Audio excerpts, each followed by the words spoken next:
Alhamdulillah, wa salatu wa salam ala rasulillah wa ala alihi wa sahbihi wa man wala. Amma ba'd. Donc on poursuit nos cours sur les actes du cœur et notamment l'un des actes les plus importants qui est l'amour envers Allah subhanahu wa ta'ala. Wa kama qala Shaykh al-Islam Ibn Taymiyyah rahimahullah ta'ala aslu kulli fi'lin wa harakatin fil 'alam min al-hubb wal irada. Cheikh l'Islam Taymiyya rahimahullah ta'ala nous dit la base de toute action, de tout mouvement dans cet univers ou dans ce bas monde, l'origine de ce mouvement, l'origine de cette action, c'est l'amour d'une chose. Donc à chaque fois que tu entreprends quelque chose, ce qui te pousse à œuvrer, ce qui te pousse à agir, c'est l'amour pour l'obtention de cette chose-là. Que ce soit une obtention matérielle, ou bien pour obtenir son amour, pour obtenir ses éloges, pour obtenir ses compliments. Et à chaque fois que tu fais une chose, c'est pour l'amour de quelque chose d'autre. Et toute ta vie tourne autour de ça. Nous, ce qu'on recherche, c'est que chacun de nos mouvements soit orienté pour l'amour et la satisfaction d'Allah subhanahu wa ta'ala. Car les serviteurs, ils vont se diviser en plusieurs catégories de personnes. Il y a ceux à qui Allah subhanahu wa ta'ala a donné la capacité d'œuvrer, avec une force physique qui leur permet d'œuvrer. Ils ne sont pas diminués, ils ne sont pas empêchés. Et donc, ils s'efforcent au quotidien de se rapprocher d'Allah subhanahu wa ta'ala. Lorsqu'il fait une adoration, c'est parce qu'Allah lui a donné cette capacité d'œuvrer. Lorsqu'il délaisse un péché, c'est qu'Allah subhanahu wa ta'ala lui a donné cette force de délaisser ce péché.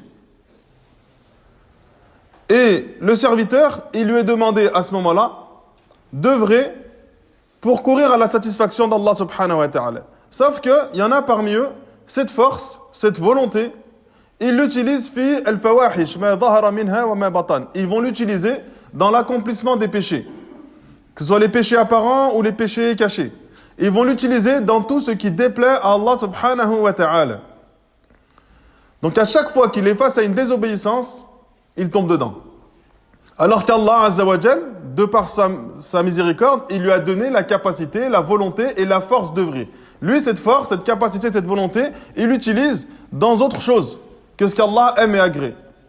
On a d'autres catégories de personnes qui sont à leur opposé. Eux, tout ce qu'ils font, c'est pour la satisfaction d'Allah subhanahu wa ta'ala. Ils se concurrencent dans l'accomplissement de bonnes œuvres. À chaque fois qu'il fait une action, quelle qu'elle soit, sa question première, c'est est-ce que je vais obtenir par celle-là, par cette œuvre-là, l'agrément et la satisfaction d'Allah subhanahu wa ta'ala. Et chaque serviteur juge sa propre âme afin de savoir dans quelle catégorie elle se trouve. Il y en a d'autres, Allah subhanahu wa ta'ala lui a donné la volonté d'œuvrer, mais il n'a pas la capacité d'œuvrer. C'est-à-dire, physiquement, il est limité dans certaines adorations. Allah subhanahu wa ta'ala, par miséricorde, il le récompense en fonction de l'intention qu'il avait eue. Le prophète sallallahu alayhi wa sallam, lorsqu'il partait dans des batailles avec les compagnons, certains d'entre eux, parmi les compagnons, n'ont pas pu se déplacer avec le prophète. Soit parce que physiquement ils ne pouvaient pas, soit parce qu'ils étaient occupés par autre chose à ce moment-là. Et du coup, ils ne pouvaient pas se rendre avec le prophète. Ils ont été empêchés de se diriger, de se rendre avec le prophète pour défendre le prophète sallallahu alayhi wa sallam. Et le prophète dit d'eux, Inna bil madinati aqwaman ma sirtum masira wa la qata'tum wadiyan illa kanu ma'akum. Il y a des gens qui sont restés à Médine, qui ne sont pas venus avec vous.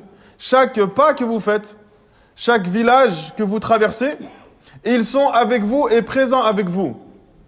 Et les compagnons disent, Qalu ya Rasulullah wa hum bil Madina. Alors que eux, ils sont restés à Médine. Il a dit, Na'am, wa hum bil Madina wa habasahum al-udh. Ils sont restés à Médine, mais ils ont été dans l'incapacité de venir à cause d'une raison qui leur est propre. Lorsqu'il y a eu la bataille de Badr, donc le prophète sallallahu alayhi wa sallam, lorsqu'il part de Médine, de Mecca à Fouane jusqu'à Médine, tous les compagnons qui étaient à Mecca, même parmi les compagnons les plus riches, délaissent tout ce qu'ils possédaient. Donc on leur a pris leurs biens, on leur a pris leurs richesses, on leur a pris leurs maisons, on leur a pris leurs terrains. Il y en a, on a pris des membres de leur famille, c'est-à-dire qu'ils ont dû partir seuls, et on a emprisonné des membres de leur famille qui ont été emprisonnés par des chefs de tribus. Et donc, en fait, ils sont partis de Mecca jusqu'à Médine, ils ont tout laissé. Ils n'avaient rien en leur possession. Lorsqu'ils sont arrivés à Médine, Médine, c'était un endroit stratégique. C'était par là que passaient toutes les caravanes commerciales qui partaient de Mecca jusqu'au Chem, d'accord, jusqu'à la Grande Syrie. Et du coup, ils allaient là-bas, ils faisaient du commerce et ils revenaient en direction de Mecca. Et ils devaient passer par la périphérie de Médine. Et donc, le prophète, sallallahu alayhi wa sallam, régulièrement, il envoie certains compagnons, d'accord, avec une troupe, pour essayer d'intercepter les caravanes commerciales, afin que les compagnons récupèrent une partie des richesses qu'on leur avait volées. Et le prophète, juste, il envoie des compagnons. Il envoie des groupes de compagnons, des fois tenus par Hamza, des fois tenus par Ali, des fois tenus par Omar, et ainsi de suite. Et lorsque vient l'événement de la bataille de Badr, le prophète reçoit une information qui est que toutes les richesses de Mecca partent en direction de la Grande Syrie. Et donc le prophète veut intercepter cette caravane. Lorsqu'il va pour l'intercepter à l'aller, il s'aperçoit qu'elle a déjà tracé son chemin et qu'ils n'ont pas réussi à l'intercepter. Et c'est au retour de cette caravane qu'a lieu la bataille de Badr. Parce que le prophète, lui à la base, il part avec simplement 300 compagnons pour détourner cette caravane. Les notables de Mecca, lorsqu'ils ont l'information que le prophète se dirige vers eux, ils envoient une armée de plus de 1000 personnes de Mecca jusqu'au prophète sallallahu alayhi wa sallam. Alors le prophète alayhi wa sallam, il questionne les compagnons. Quelle décision on prend? On va les combattre? Ou bien on retourne à Médine et on défend la position de Médine?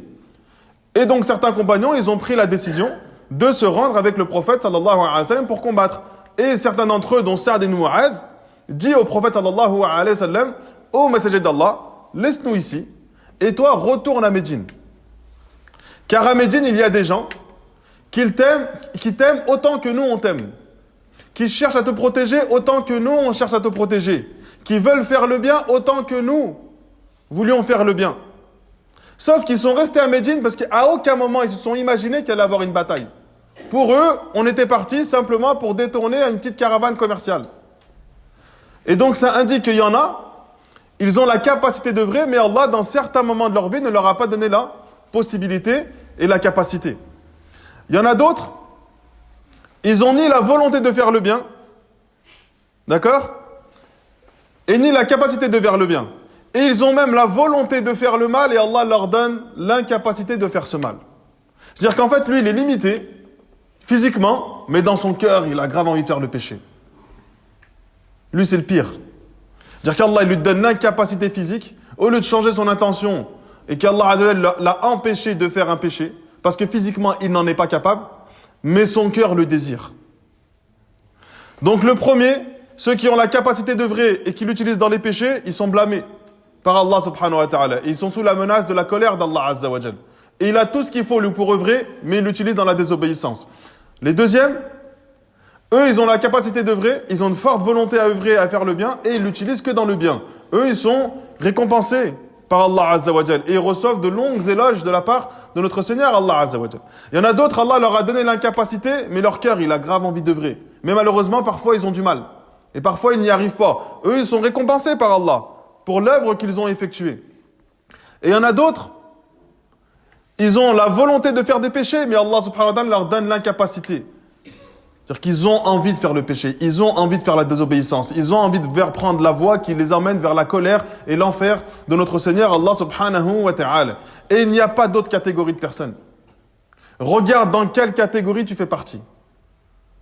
Parce que l'être humain, toute sa vie, il va être encouragé par l'amour des choses qu'il convoite. Et il va faire de nombreuses œuvres afin d'obtenir l'amour de cette chose. Il va s'embellir, il va œuvrer, il va manigancer, il va mettre des stratégies en place pour obtenir l'amour de cette chose. Nous là, chacun d'entre nous, il essaie d'entretenir la réputation qu'il a auprès des gens. On a tous grandi comme ça. Dans les quartiers, il y en a un, c'est le courageux du quartier. Donc lui, toute sa vie, il faut qu'il fasse preuve de courage. Il ne peut pas flancher un jour, lui. Un autre, c'est le bagarreur. S'il y a la moitié d'une embrouille, lui, il faut qu'il entretienne cette réputation. Il faut qu'il se bagarre. Il y en a d'autres, c'est les gentils du quartier. Eux, ils entretiennent cela. Un, c'est le généreux. Il est connu pour être généreux. Donc dès qu'il y a quelque chose qui se présente à lui, il faut qu'il montre aux gens qu'il est toujours généreux. Cette réputation, il faut qu'il l'entretienne. Parfois c'est dans le bien et parfois c'est dans le mal. Il y en a, c'est un grand voleur. Il va s'efforcer d'à chaque fois voler des choses pour que cette réputation grandisse. Et toute ta vie, elle tourne autour de ça. Et Shaitan, il va vouloir désorienter tes bonnes intentions et tes bonnes actions. Celui qui est connu pour être le généreux du quartier, il va plus le faire pour Allah. Il va le faire pour que les gens disent, Mashallah, lui c'est quelqu'un de généreux. Le courageux, parce que c'est un courageux. Celui qui utilise sa force pour empêcher que quelqu'un soit opprimé, c'est simplement pour que les gens disent de lui, il défend celui qui se fait hagar. Et donc, toute ta vie, elle tourne autour de ça. Celui, c'est un peu le beau gosse du quartier, celui qui arrive à séduire les femmes, et ben dès qu'il y a la moitié d'une femme, il faut qu'il montre qu'il est dans cette capacité de le faire. Il est obligé, lui. Il est prisonnier de son personnage. Il est prisonnier de cette réputation. Pourquoi ? Parce que l'être humain, il est naturellement créé à œuvrer pour l'obtention de l'amour de quelque chose. Ou pour la réputation. Tu aimes cette réputation, tu aimes ces éloges, tu aimes ce qu'on dit de toi, donc tu œuvres pour cela. Et lorsque tu vas faire une chose qui est à la base aimée d'Allah, Shaitan, il va pas forcément t'empêcher de le faire. Il va te laisser faire cette chose-là qui est aimée d'Allah. Mais il va désorienter ton intention. Au lieu de le faire pour la récompense d'Allah, tu vas le faire pour quoi, toi ? Pour que les gens continuent de faire grandir ta réputation. C'est lui le généreux, c'est lui le bon, c'est lui le gentil, c'est lui qui protège. Nous, nos cours aujourd'hui, ils ont pour objectif de désorienter cela et de l'amener vers la satisfaction d'Allah subhanahu wa ta'ala pour que tu comprennes qu'il n'y a pas une action que tu fais sans qu'elle soit encouragée par l'obtention d'une chose ou pour l'amour d'une chose, quelle qu'elle soit. Ça n'existe pas que tu œuvres comme ça pour rien. Ça ne marche pas. Et tu vois bien que ton âme, elle est naturellement orientée vers ça. Même quand tu combats ton âme pour œuvrer pour Allah, dans ton cœur, tu as une part de toi qui te pousse à œuvrer pour les éloges, pour les compliments, pour la célébrité, pour la notoriété. Et tu combats ça au quotidien. Toute ta vie, tu es en train de combattre ton âme pour pas qu'elle fasse une chose pour autre raison que l'amour et la satisfaction d'Allah subhanahu wa ta'ala. Et donc, Allah et son prophète nous ont mis des signes afin de savoir si Allah subhanahu wa ta'ala t'aime et t'agrée. Il y a des signes. Si tu rentres dans chacun de ces signes, éventuellement, peut-être que Allah a déversé sur toi son amour. Si tu n'as pas ces signes-là, alors il faut que tu te remettes en cause. Et l'islam, comme on le dit à chaque fois, n'est pas basé sur les prétentions. On ne regarde pas ce que tu prétends être. On regarde ce que tu es dans tes œuvres, dans tes actions. Et toi, il ne faut pas que tu aies une autosatisfaction. Tu sois séduit de toi-même. Il faut que tu sois parfaitement conscient de la noirceur de ton âme. Même si aujourd'hui Allah il te permet d'utiliser cette lumière qu'il y a dans ton cœur pour œuvrer, pour te rapprocher de lui, comprends et sache que dans ton cœur il y a une noirceur. Cette noirceur, elle peut t'amener à la colère d'Allah subhanahu wa ta'ala. إذن من علامات محبة الرب للعبد, parmi les signes de l'amour du Seigneur envers le serviteur, c'est que le serviteur, il aime obéir à Allah. Ça, c'est un premier signe. Tu consultes ton âme. Est-ce que l'adoration d'Allah Azza wa Jal est un plaisir pour toi? Est-ce que tu aimes œuvrer dans l'amour d'Allah Azza wa Jal?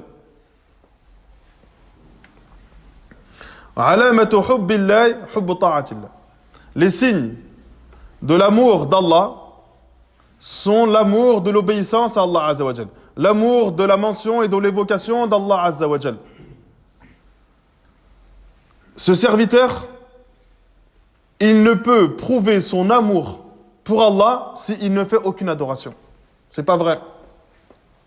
Tu essaies de duper les gens, tu essaies de tromper les gens, ou de te tromper toi-même. Tu essaies de montrer une image de toi qui est fausse. Parce que plus la personne va obéir à Allah, plus elle vient prouver qu'elle aime Allah. Et la hauteur de ton amour d'Allah réside dans la grandeur et la hauteur de ton obéissance envers les adorations d'Allah Azza wa Jal. Et il n'y a pas d'autre voie. Tu n'as pas à être insatisfait de toi, c'est toi qu'il faut blâmer. Ce n'est pas la législation d'Allah subhanahu wa ta'ala ou les règles religieuses qu'Allah subhanahu wa ta'ala a mis en place. Si tu n'es pas un adorateur d'Allah, tu n'aimes pas suffisamment Allah. Ça ne veut pas dire que tu détestes Allah. Quand on dit que tu n'aimes pas Allah, ça n'implique pas que tu le détestes. C'est-à-dire que tu n'aimes pas suffisamment Allah subhanahu wa ta'ala. Tu n'aimes pas Allah comme il se doit. Ou comme toi tu le devrais. Tu devrais l'aimer.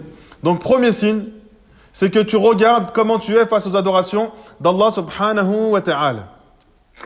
Deuxième signe, tu regardes comment tu es lorsque tu loupes l'occasion de faire une bonne action. Est-ce que ton cœur, il est perturbé? Est-ce que ton cœur, il est dérangé? Celui qui a pris pour habitude de lire le Coran et qui un jour ne lit pas le Coran, est-ce que ça le dérange? Est-ce que ça le gêne? Est-ce qu'il ressent une tristesse parce qu'il n'a pas effectué une chose qu'il avait l'habitude de faire? T'as pas lu le Coran, t'as pas fait des salawats correctement, t'as pas fait des choses qui sont aimées d'Allah subhanahu wa ta'ala, mais tu ne ressens aucune tristesse de les avoir délaissées. Hamad ibn Muslim, rahimahullah ta'ala, il dit إِذَا أَحَبَّ اللَّهُ عَبْدًا أَكْثَرَ هَمَّهُ فِي مَفَرَّتْ. Lorsqu'Allah aime un serviteur, il le rend soucieux pour tout ce qu'il a délaissé, tout ce qu'il n'a pas réussi à accomplir comme œuvre. وَإِذَا أَبْغَضَ عَبْدًا أَكْثَرَ هَمَّهُ فِي مَا قَسَمَهُ لَهُ. Et lorsqu'Allah déteste un serviteur, il fait qu'il est soucieux de toutes les subsistances qu'il n'a pas pu acquérir. C'est-à-dire que toi, dans ta journée, ton souci, c'est de ne pas avoir réussi à gagner tel ou tel argent, de ne pas avoir fait tel ou tel commerce, de ne pas avoir gagné tel ou tel bien matériel. C'est ça ton souci. Et tu es triste pour ça. Tu as loupé l'occasion. Il y avait une affaire à faire, tu n'as pas réussi à la faire. Et tu es dérangé par rapport à ça. Si tu es ainsi, c'est peut-être un des signes de la colère d'Allah sur toi. Il te donne l'incapacité totale d'être dérangé lorsqu'il y a une adoration que tu n'as pas réussi à effectuer correctement. Tu as loupé la prière, ça ne te dérange pas. Tu n'as pas lu le Coran, ça ne te dérange pas. Tu n'as pas fait d'aumône alors que l'aumône se présentait à toi, ça ne te dérange pas. Tu n'es pas dérangé lorsqu'une adoration se présente à toi et que tu ne la fais pas. Si tu es ainsi, c'est des signes que tu n'aimes pas véritablement Allah Azza wa Jal. Parce que celui qui aime Allah, il est triste et il est déçu de ne pas avoir accompli. C'est-à-dire que même s'il ne l'a pas fait, même s'il ne le fait pas dans la journée, tu ne vas pas lire ton Coran, mais ça te dérange. Tu as cette gêne dans ton cœur. Cette gêne qui est dans ton cœur t'encourage à ne plus retomber dans cette tristesse que tu ressens.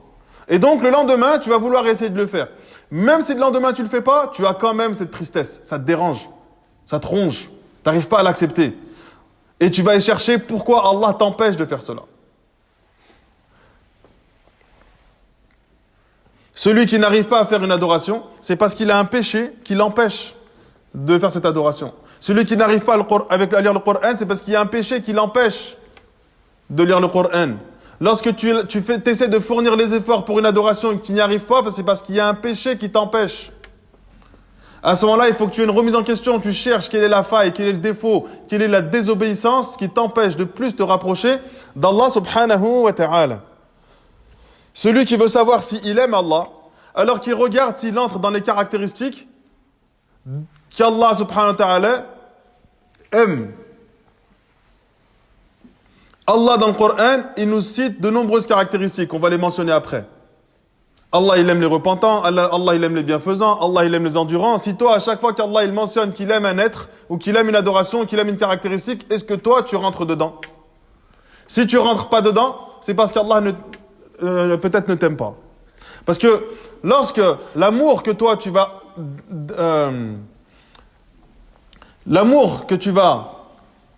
avoir pour Allah subhanahu wa ta'ala, c'est Allah qui te le met dans ton cœur. C'est-à-dire qu'Allah, il voit de toi que tu fournis les efforts. Il voit qu'un jour, tu n'as pas réussi à le Coran, tu es triste. Le lendemain, tu as essayé de faire les efforts, c'était difficile pour toi, tu es triste. Et en fait, tu fais les efforts, mais Allah, il voit qu'il y a une gêne dans ton cœur parce que tu n'y arrives pas. Allah met dans ton cœur cet amour pour lui qui te permet d'effectuer cette adoration. L'amour que tu as dans ton cœur, il vient d'Allah.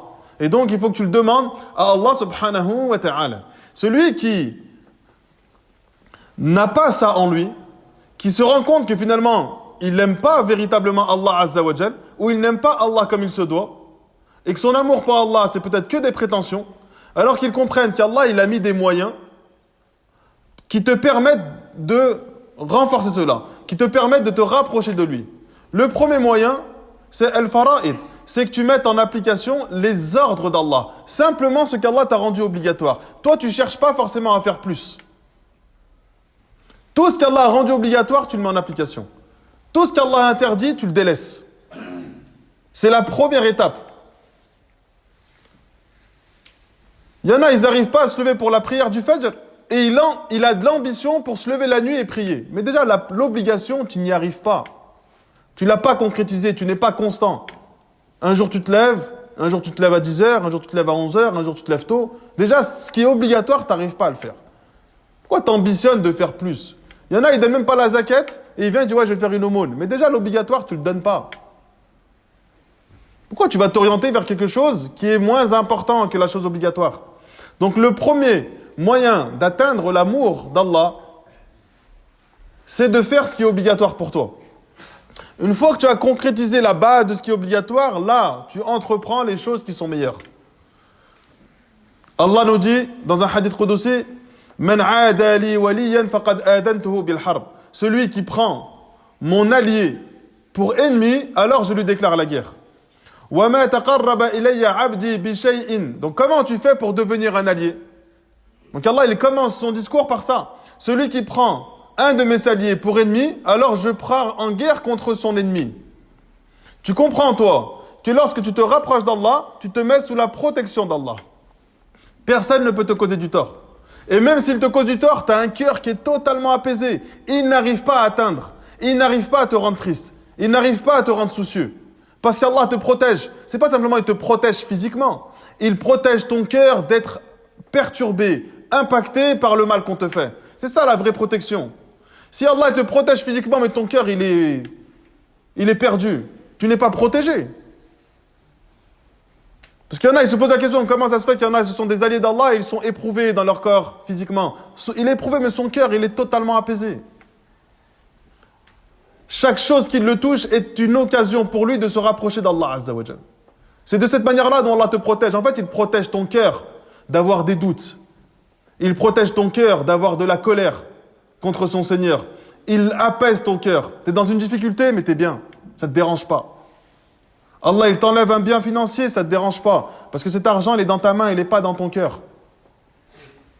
Et donc, Allah te protège. Et il dit ensuite, وَمَا تَقَرَّبَ إِلَيَّ عَبْدِي. Comment tu deviens un allié d'Allah? Le serviteur.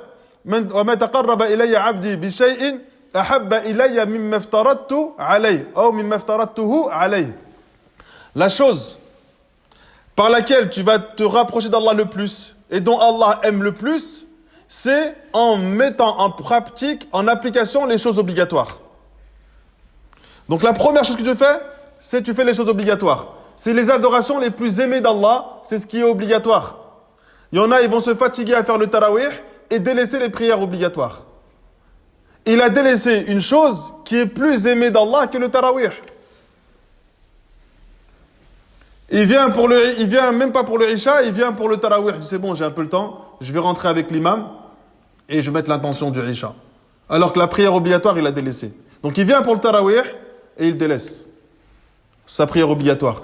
Il vient pour la prière de nuit et après il rentre, il délaisse le Fajr.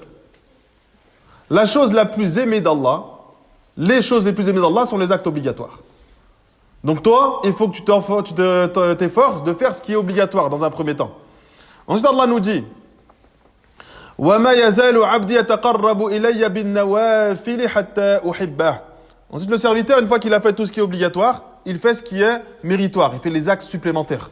Il fait des prières en plus, il fait des jeûnes en plus, il fait des aumônes en plus, des lectures du Coran en plus. Tout ce qu'il peut faire en plus, il le fait. Donc Allah nous dit, et le serviteur, il ne cesse de faire des choses et des œuvres qui le rapprochent encore plus de moi jusqu'à ce que j'aime ce serviteur.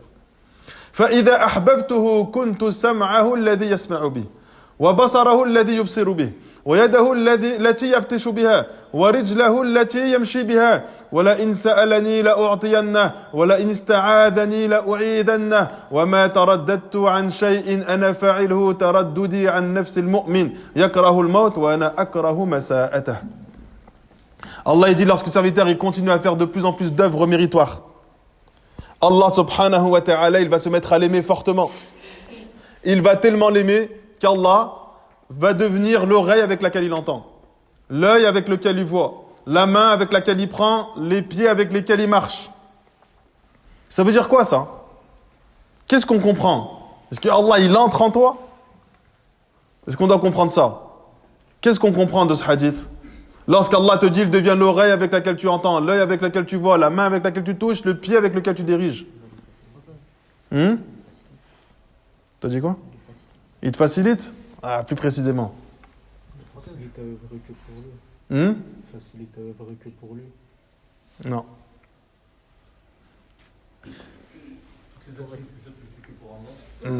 Pas tout à fait. Lorsqu'Allah te dit, il devient l'oreille par laquelle tu entends, tu n'entendras plus de choses haram. Si tu as du mal avec la musique, c'est parce qu'Allah ne t'aime pas assez. Ou tu n'as pas développé assez cet amour d'Allah plutôt. Et donc Allah ne t'empêche pas d'écouter une chose haram. Parce que s'il t'aime, il devient l'oreille avec laquelle tu entends. C'est-à-dire que ton oreille, elle n'écoute plus de choses haram. Il devient l'œil avec lequel tu vois. C'est-à-dire que ton œil ne regarde plus de choses haram. Il devient la main avec laquelle, c'est-à-dire ta main, elle ne fait plus de choses haram. Et tes jambes ne se dirigent plus vers des choses qui sont haram. Allah, il t'aime tellement qu'il te protège de tout. Ensuite, Allah nous dit, wa in sa'alani la u'tiyanna. Ce serviteur, à ce moment-là, s'il me demande, je lui donne. Et s'il cherche ma protection, je lui accorde ma protection. C'est de cette manière-là que tu développes ton amour pour Allah, subhanahu wa ta'ala. Allah Azza wa Jal, il t'informe ensuite que ces choses méritoires ou ces choses obligatoires sont aimées d'Allah et en plus, il te les cite dans le Coran afin que tu sois averti, tu comprennes qu'est-ce qu'Allah aime pour que je puisse le mettre en pratique. Qu'est-ce qu'Allah a rendu obligatoire pour que je puisse le mettre en pratique. Donc Allah subhanahu wa ta'ala, il t'informe dans le Coran, par exemple, Innal ladina amanu wa amilus salihat sayaj'alu lahumur rahman wudda. Ceux qui croient, donc premièrement avoir une foi ferme en Allah subhanahu wa ta'ala et qui font de bonnes œuvres, de bonnes actions, qui sont soumises aux enseignements du prophète, sayaj'alu lahumur rahman wudda. Allah, il mettra pour eux de l'amour. C'est-à-dire qu'Allah, il va les aimer. Ceux qui croient et qui font de bonnes œuvres, Allah va l'aimer. En plus de l'aimer, il va déverser l'amour des gens pour lui. Bon gré, mal gré. Même si tu n'as pas envie de l'aimer, tu vas l'aimer. Parce qu'Allah l'aime. Et Allah subhanahu wa ta'ala fera appel à Jibril. Il dira, Ida ahabba Allahu abdan nada Jibril, comme le prophète nous mentionne, Inni qad ahbabtu fulanan fa ahibbah. Il va dire au Jibril, j'aime ce serviteur, alors aime-le. Et il y aura un appel dans les cieux où on demandera à tous les anges d'aimer ce serviteur. Ensuite, Allah Azza wa Jalla fera descendre l'amour pour ce serviteur. Plus tu vas œuvrer, plus les gens vont t'aimer, même s'ils ne te connaissent pas. Quand ils te voient, ils sont apaisés. Quand tu leur parles, ils t'écoutent. Lorsque tu es face à eux, ils ont une envie d'écouter ce que tu as à dire. Ils ont une envie de te suivre. Ils ont une envie de suivre le chemin que tu es en train de prendre. Pourquoi? Parce que le chemin que tu prends fait que dans le cœur des gens, ils ont un amour pour toi. Et du coup, tu leur donnes l'envie de suivre ce même chemin. Ce même chemin, c'est le chemin du prophète sallallahu alayhi wa sallam. Le musulman, il doit être ainsi. Il doit tellement œuvrer pour que les gens l'aiment, pour qu'il devienne un guide, un exemple à suivre. Faut pas que toi, tu sois celui, lorsque les gens te voient, ils voient une tristesse, ils voient une colère. Au point, ils n'ont pas envie de te suivre. Ils ont tellement pas envie de te suivre qu'ils pensent que la voie qu'ils suivent, eux, est meilleure que la tienne. Cheikh Saad al-Chathri, lorsqu'il était venu ici en France et qu'il avait donné un cours, il avait mentionné cela. Il dit, il y a des frères, lorsqu'ils sont chez eux, tous les voisins voient qu'ils se disputent constamment avec sa femme. Et il crie sur elle, peut-être il lève la main sur elle, même s'il lève pas la main sur elle, il va l'insulter, et constamment ils sont dans les disputes. Tu crois que ton voisin, quand il te voit, il a envie de suivre ta voie? Il se dit, lui, il est sur la vérité? Il se dit pas ça. Il dit, il est en train de suivre une religion qui le rend en colère, qui ne l'apaise pas. Il prétend être apaisé, il prétend être soumis à son Seigneur, mais ce qu'on voit de lui, c'est que de la haine. Que de la haine, que de la colère, que de l'animosité, que de la jalousie, que de la rancune. Il n'y a que ça dans ton cœur. Si tu es ainsi, c'est que tu n'as pas assez œuvré. Parce que si tu œuvres, Allah subhanahu wa ta'ala déverse dans ton cœur une quiétude, une sérénité, un apaisement, qui fait que les gens t'aiment. Et les gens veulent suivre ta voie. Donc faire des bonnes œuvres, déjà dans le premier temps, croire en Allah et faire de bonnes œuvres, ce sont des moyens d'obtenir l'amour d'Allah. Et lorsque tu obtiens l'amour d'Allah, Allah déverse l'amour des gens pour toi. Et lorsque tu comprends que lorsque tu fais un péché, eh bien c'est l'opposé qui se passe. Allah te déteste, il fait l'appel à Jibril et il demande de te détester, les anges te détestent et il déverse sur terre la haine contre toi. Parce qu'Allah t'a détesté. À cause de quoi? À cause des péchés. ما تواد اثنان ثم تفرقا إلا كان بسبب ذنوب أحدهما. Il n'y a pas deux êtres qui se sont fortement aimés pour Allah et qui par la suite se sont séparés sans que la cause de leur séparation soit le péché d'une de ces deux personnes. Et ça, on le met dans toutes les situations. Un père avec son enfant, des amis, des frères, un mari avec son épouse ou une épouse envers son mari. Dès que ton cœur se sépare d'un autre, c'est qu'il y a un péché entre vous. Ce péché-là, il a généré la colère d'Allah Azza wa Jal. Tu as coupé un lien avec Allah, Allah il va couper un lien avec quelqu'un que tu aimes.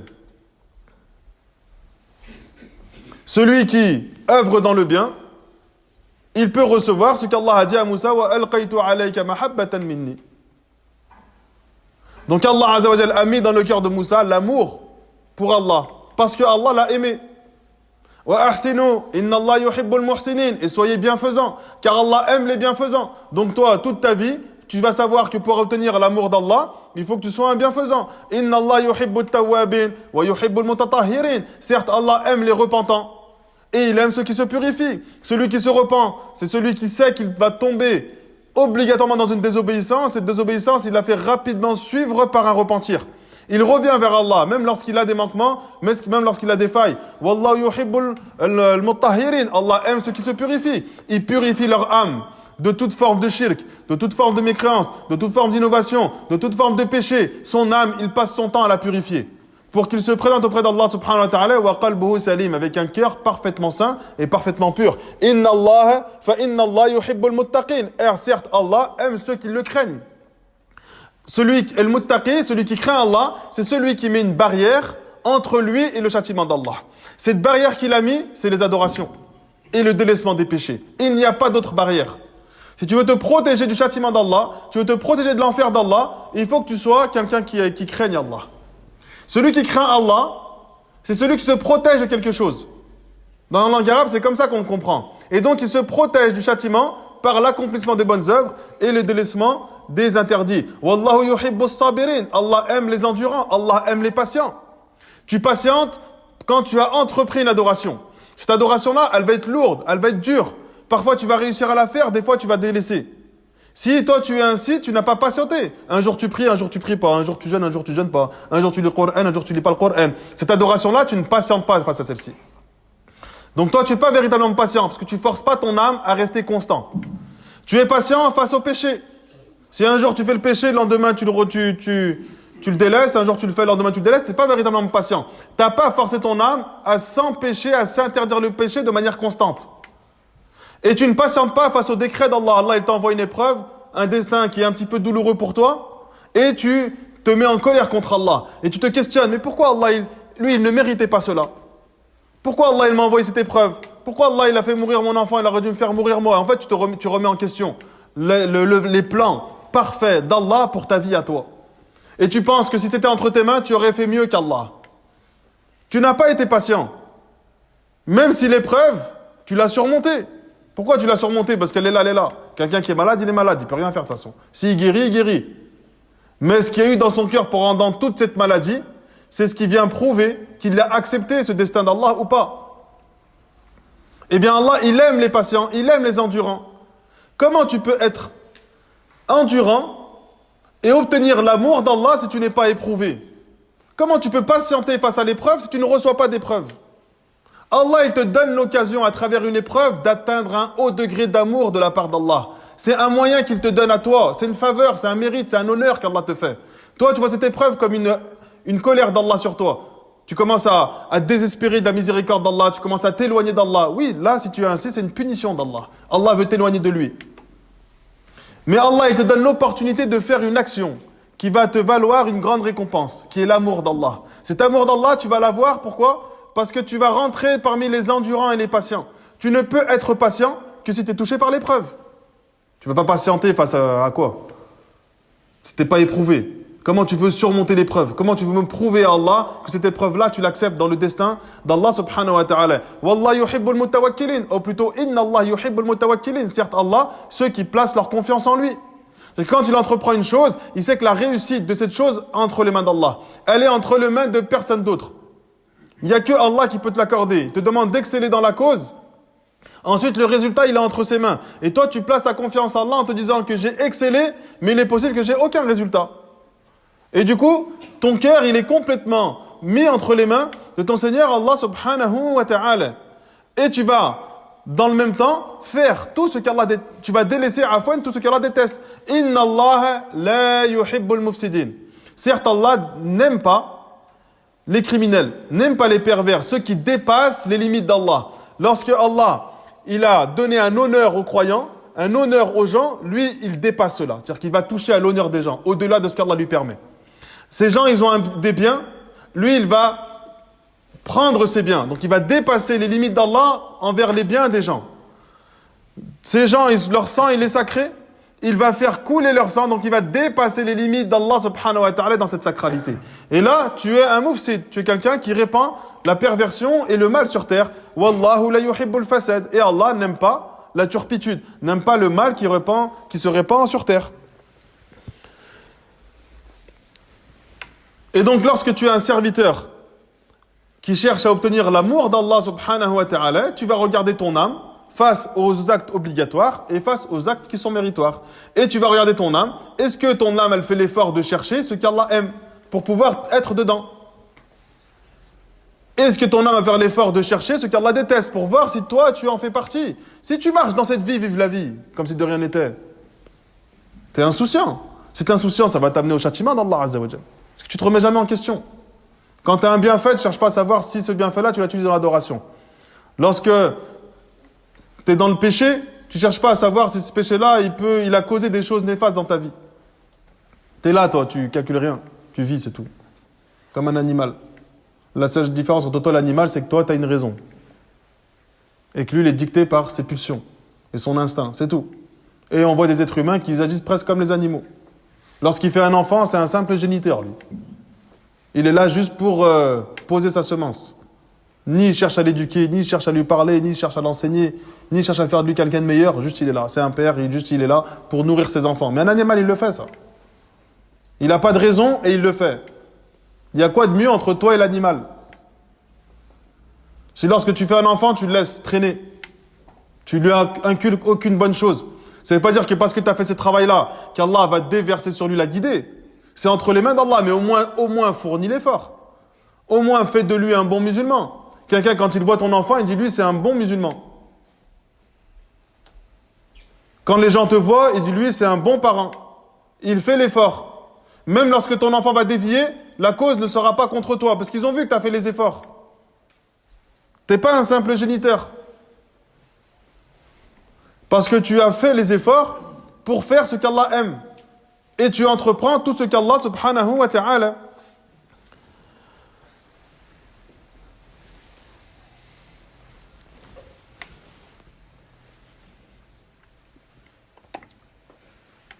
Donc celui qui veut savoir s'il aime véritablement son Seigneur, alors qu'il regarde comment il est face aux adorations.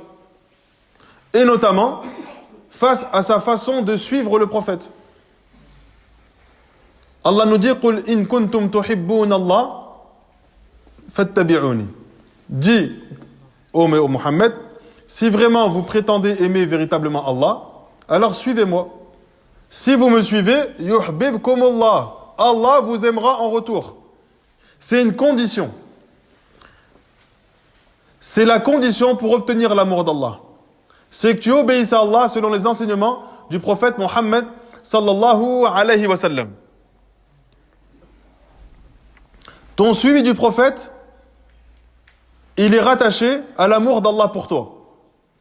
Moins tu vas suivre le prophète, moins Allah va t'aimer. Plus tu vas suivre le prophète, plus Allah va t'aimer. Pourquoi? Parce que plus tu suis le prophète, plus tu viens prouver que tu aimes Allah. Et plus tu viens prouver que tu aimes Allah, plus Allah va t'aimer. Parce que l'objectif, c'est pas que toi t'aimes Allah. L'objectif, c'est qu'Allah t'aime. C'est ça ce qui est voulu. Il n'est pas demandé aux gens de dire « moi j'aime Allah ». Il est demandé aux gens d'œuvrer jusqu'à ce qu'Allah aime ce serviteur. C'est ça ce qu'on recherche, nous. C'est qu'Allah nous aime, il nous agrée, il déverse sur nous cette protection. Le Hassan al-Basri, rahimahullah ta'ala, il dit Inna aqwaman kanu ala ahdi rasulillah yaz'umuna annahum yuhibbuna Allah. Il y avait des personnes, un groupe de personnes, à l'époque du prophète, qui ont prétendu aimer Allah. Le prophète et les compagnons ne connaissaient pas le contenu des poitrines. Ils ne savent pas. Ils ne peuvent pas savoir ce qu'il y a dans le cœur de quelqu'un si c'était par les révélations d'Allah. Donc Allah a testé leurs prétentions. Est-ce que tu excelles dans tes œuvres autant que tu excelles dans tes prétentions? Moi, et dans tes œuvres, il n'y a rien.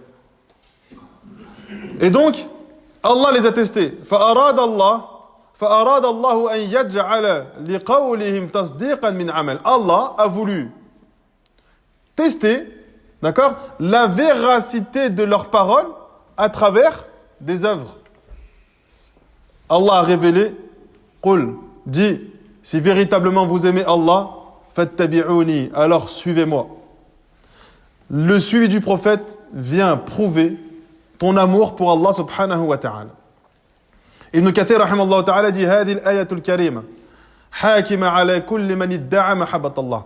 Ce verset, ce noble verset, vient trancher et vient juger toute personne qui prétend aimer Allah.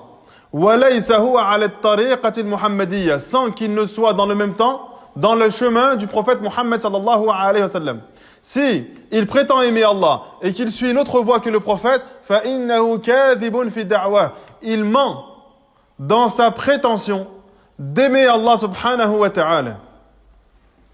Parce que celui qui aime Allah, il suit les enseignements du prophète. C'est pour ça que le prophète nous dit Man amila amalan laysa alayhi amruna fahuwa rad. Celui qui fait une action, une œuvre, qui ne fait pas partie de nos enseignements, verra son œuvre rejetée. C'est-à-dire que toi, tu as œuvré, cette œuvre-là, le prophète ne l'a pas faite, mais tu prétends que cette œuvre va te rapprocher d'Allah.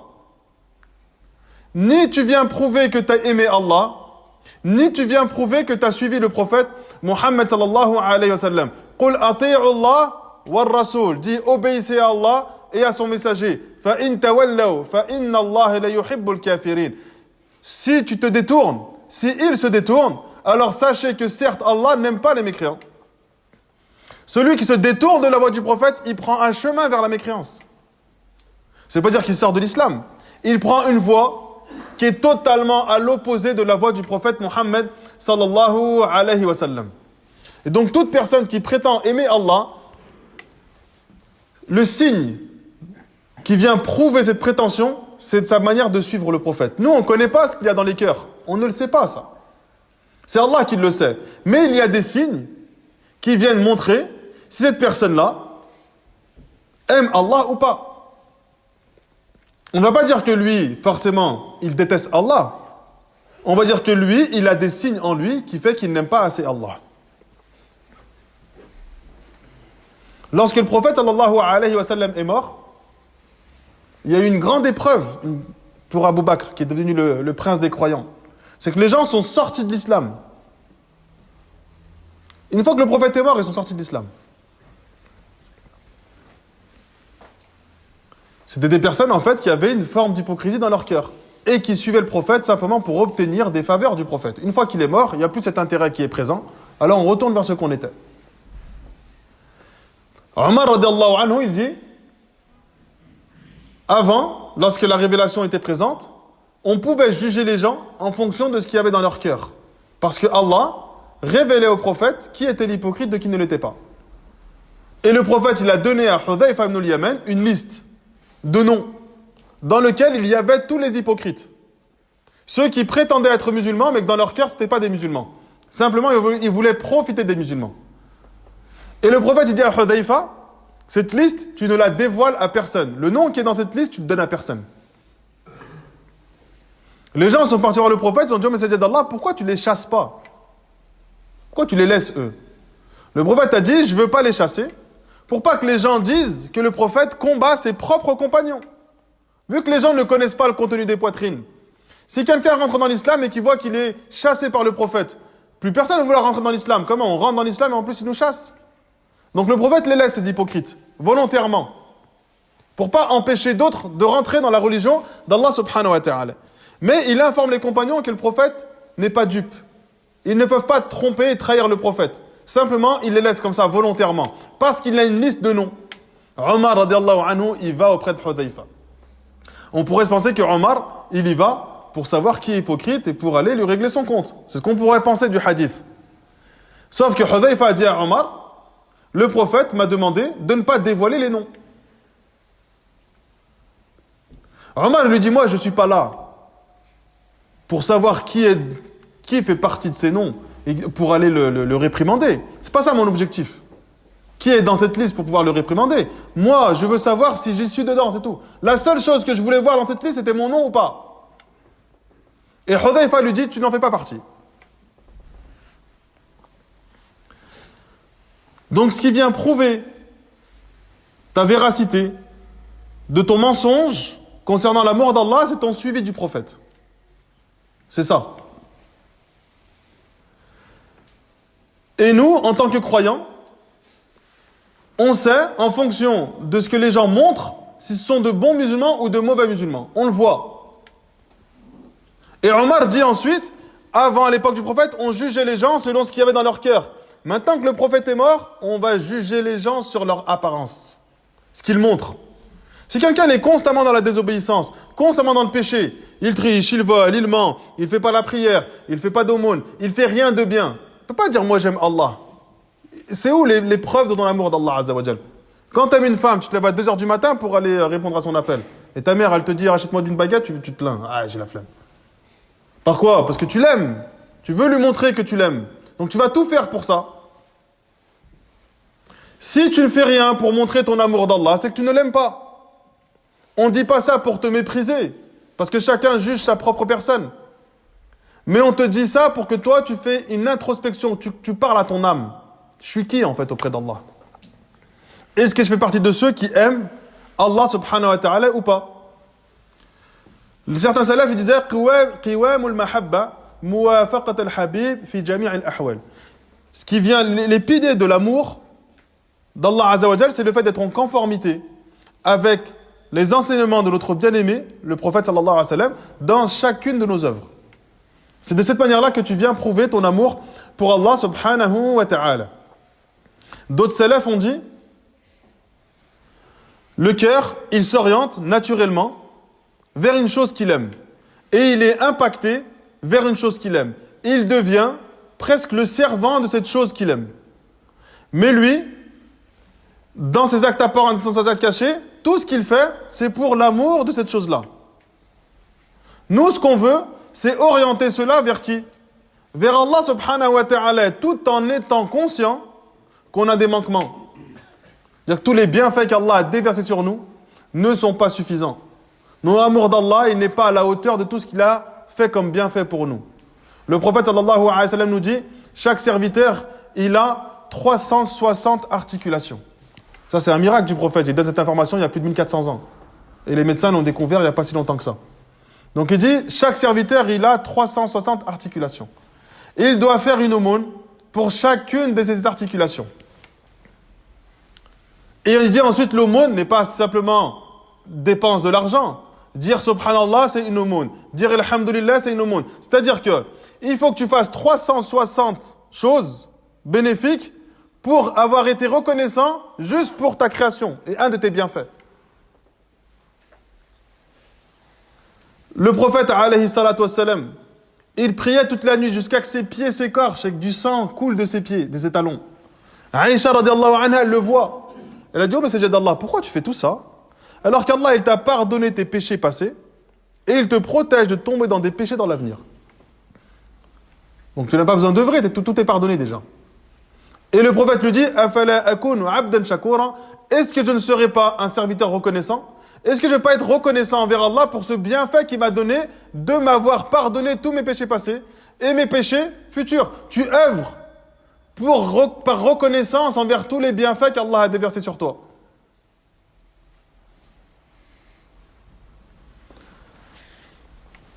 Et le Fudayl ibn Iyad, il était un jour en train de lire Surat al-Balad. Où Allah dit dans cette sourate, Alam naj'al lahu aynayn wa lisanan wa shafatayn. Nous ne lui avons pas donné 2 yeux avec lesquels le voit, une langue, ainsi que une bouche avec laquelle il peut s'exprimer. Et lorsqu'il a lu cette sourate, il s'est mis à pleurer. Les gens qui étaient auprès de lui sont allés le voir, ils lui ont dit, mais pourquoi tu pleures autant? Et il a dit, je viens de me poser la question, est-ce que j'ai été reconnaissant envers Allah pour le fait qu'il m'ait donné la vue que j'utilise dans son adoration? Ou bien, est-ce que j'ai été reconnaissant envers Allah de m'avoir donné une langue avec laquelle je puisse m'exprimer dans son adoration? Il s'est remis en question. Il s'est rendu compte qu'Allah lui donne des bienfaits permanents qui ne se détachent jamais de lui. Ils sont tellement permanents que tu en oublies que tu as ces bienfaits. Et donc, il s'est mis à pleurer parce qu'il s'est retrouvé peu reconnaissant envers son Seigneur, Allah subhanahu wa ta'ala. Donc, un des premiers signes qui vient prouver ton amour pour Allah Azza wa Jal, c'est ton obéissance envers le prophète Muhammad sallallahu alayhi wa sallam. Deuxième signe, c'est que le serviteur, lorsqu'il œuvre, il n'œuvre pas avec fainéantise. Alors là, on est tous dedans, par contre. Certains, ils peuvent se sentir assez peu concernés dans le suivi du prophète parce qu'ils font beaucoup d'efforts. Maintenant, c'est une autre étape. Lorsque tu œuvres, est-ce que tu œuvres avec énergie? Est-ce que cette adoration te rend heureux? Ou est-ce que tu œuvres avec fainéantise? Pourquoi? Parce que l'amour d'une chose te donne de l'énergie pour l'accomplissement de cette chose. Des fois, tu es fatigué, et puis il y a une chose qui se présente à toi que tu aimes, et puis tu perds cette fatigue. Tu as un regain d'énergie. Parce que tu aimes tellement cette chose-là que tu éprouves de l'énergie à la mettre en pratique. Eh bien, l'amour d'Allah Azza wa Jal, c'est le même principe. Plus tu vas aimer Allah, plus tu vas ressentir le besoin de l'adorer. Pourquoi les salafs, ils faisaient des 500 prières par jour, 1000 prières, ils lisaient le Coran une fois par jour pendant le mois du Ramadan. Chaque jour, ils lisaient le Coran. L'imam al-Bukhari, après Tarawih, il lisait une fois le Coran. Comment ils avaient cette facilité? Parce qu'ils aimaient tellement Allah qu'ils aimaient faire ce qui va leur faire obtenir l'amour d'Allah. C'était un plaisir. Ils n'arrivaient pas à s'arrêter. Parce que c'était tellement un plaisir pour eux l'adoration et l'obtention de l'amour d'Allah Azza wa Jal qu'ils n'arrivaient pas à s'arrêter. Et donc le serviteur, ce qui vient prouver que son amour d'Allah est très élevé, c'est qu'il n'est pas feignant dans les adorations. Il a une grosse énergie. Il donne beaucoup de sa personne. D'ailleurs, le croyant, il lui est demandé d'être généreux de soi-même. C'est-à-dire qu'il faut qu'en fait, ton âme, tu la donnes complètement à Allah. Il faut que tu sois fatigué. Fatigué d'avoir lu le Coran, fatigué d'avoir prié, fatigué d'avoir jeûné. Tu es fatigué en fait. Si tu n'as pas cette fatigue, fatigué d'avoir donné des cours, fatigué d'avoir pris des cours, tu sens cette fatigue en fait. Tu fais plus que ce que ton âme désire. Si tu es ainsi, alors à ce moment-là, éventuellement, tu peux obtenir l'amour d'Allah subhanahu wa ta'ala. Certains salafs disaient l'amour de ce bas monde, il ne peut se mélanger avec l'amour d'Allah subhanahu wa ta'ala. Parce que celui qui aime Allah, il ne peut être distrait ne serait-ce que le temps d'un clin d'œil. Donc ce bas monde, il ne le distrait pas. Il n'est pas perturbé. Parce qu'il aime tellement Allah qu'il met tout en œuvre pour se rapprocher d'Allah Azza wa Jal. D'autres salafs disaient, celui qui aime Allah, son cœur, il est comme un oiseau qui vole. Il est léger en fait. Il arrive à mentionner et évoquer abondamment Allah. Et il arrive à faire toutes les causes qui vont l'amener à l'agrément et à la satisfaction d'Allah subhanahu wa ta'ala. Et il œuvre pas à pas, étape par étape, afin d'atteindre des hauts degrés de l'amour de son Seigneur, Allah subhanahu wa ta'ala.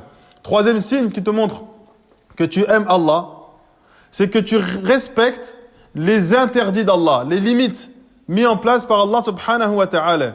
Et il a été questionné certains salafs, ma alamata al-mahabba.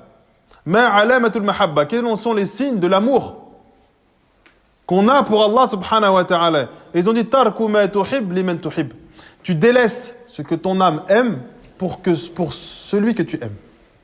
Tu délaisses les désirs et les passions de ton âme, d'accord, pour obtenir la satisfaction de celui que tu aimes. Un mari, il peut délaisser certains mauvais comportements parce que sa femme n'aime pas ce comportement.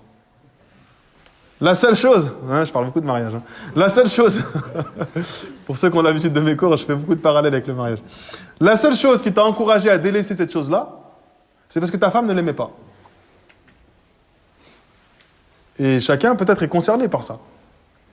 Eh bien, le serviteur qui aime Allah, lorsqu'Allah n'aime pas un péché, il ne le fait pas. Parce que son amour pour Allah est plus grand que l'amour de ce péché. Comme le frère avec sa femme.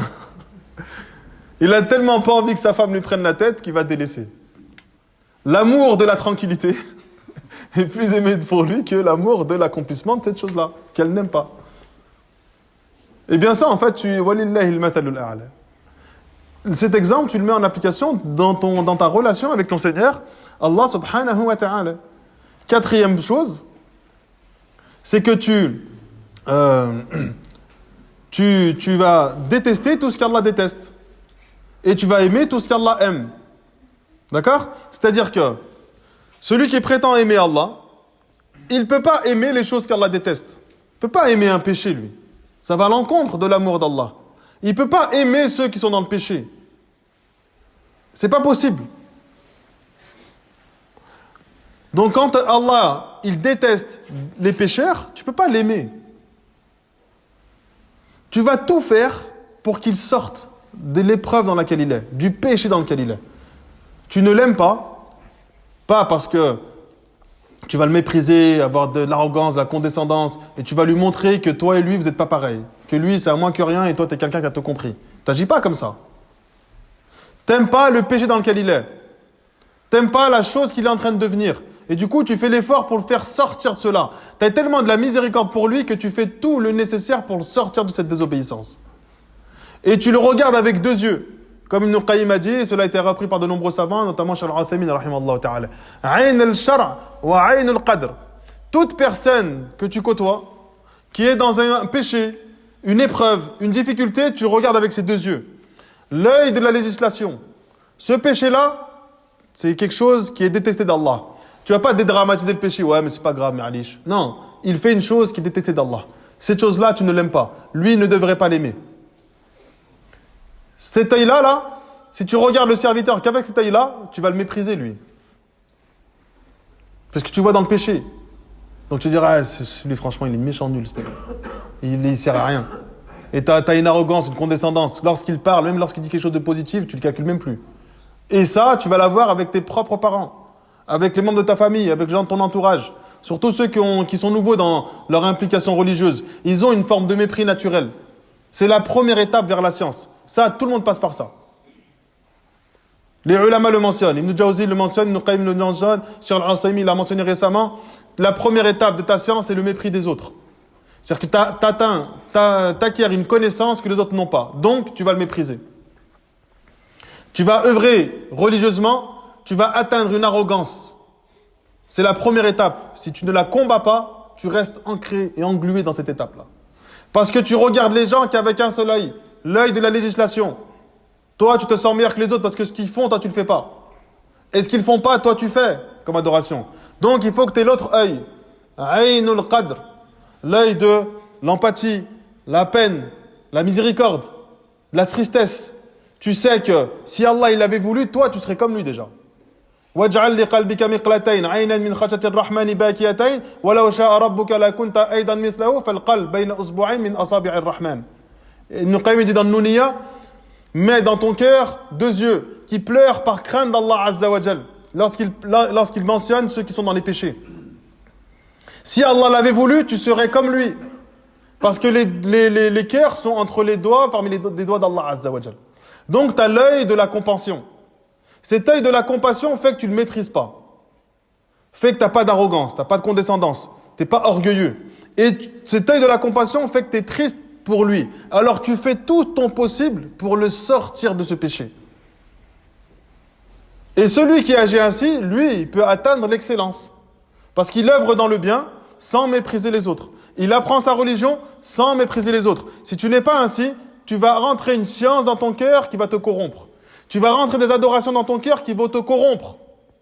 Parce que tu fais rentrer cette adoration dans un cœur corrompu qui va générer de l'orgueil et de la condescendance et de l'arrogance.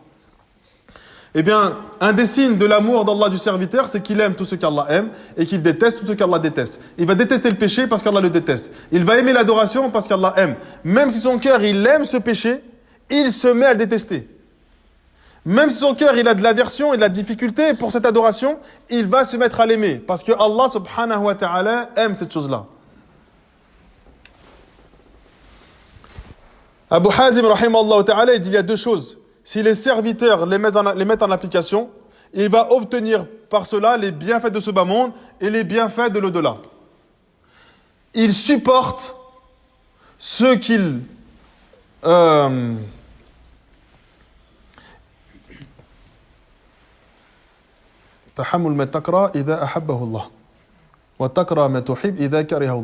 tu supportes ce que tu détestes parce qu'Allah aime cela. Tu as du mal à faire l'adoration, tu as du mal à faire des choses que ton âme, elle a de l'aversion, elle a de la difficulté. Tu es un peu proche de ton argent, tu as du mal à donner la zakat, tu as du mal à faire une sadaqa. Donc, tu vas faire une chose que tu n'aimes pas. C'est donner. Pourquoi ? Parce que Allah aime cela.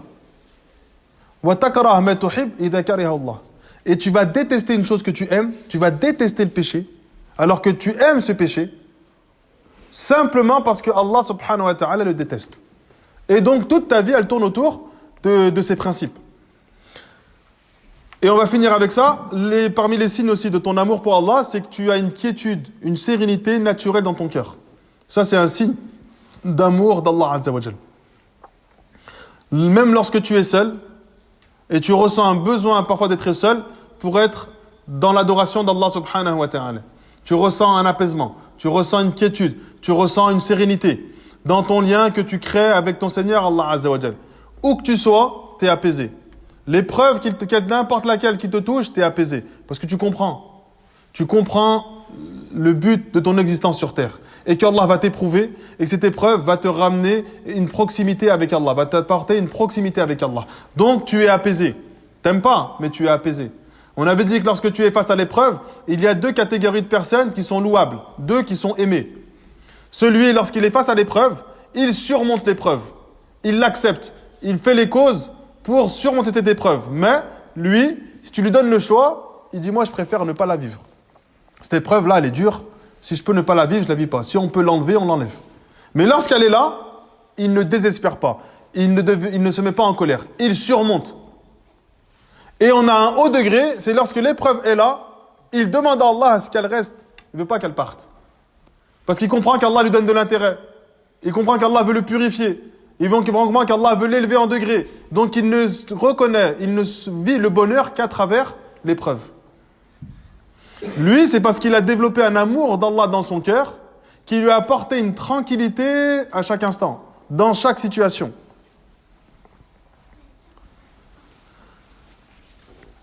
Ensuite, un autre point,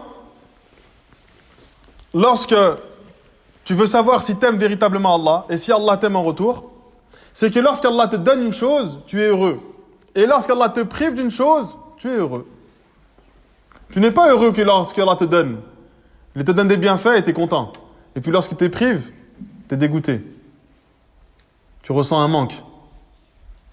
On a questionné le Fudayl ibn Iyad. On lui a dit quand est-ce que le serviteur atteint le haut degré d'amour d'Allah Azza wa Jal? Il dit lorsque la donation d'Allah ou la privation d'Allah sont au même niveau pour toi. À ce moment-là, tu as atteint l'un des plus hauts degrés d'amour. Tu n'es pas dérangé. Tu convoites une chose, mais Allah ne te la donne pas. Ça ne te dérange pas. Et lorsqu'Allah te donne ou lorsqu'Allah te prive, tu agis de la même manière. Tu es tout le temps soumis à Allah subhanahu wa ta'ala. Et parmi les autres signes qui sont rattachés à celui-ci, haqiqatul mahabba, le véritable amour, c'est que lorsque tu es touché par un bienfait, ce bienfait, tu l'utilises pour adorer encore plus Allah. Et lorsque tu es privé d'une chose, cette privation ne t'éloigne pas un petit peu plus d'Allah subhanahu wa ta'ala. إلى هنا سبحانك اللهم وبحمدك لا إله إلا أنت أستغفرك وأتوب إليك.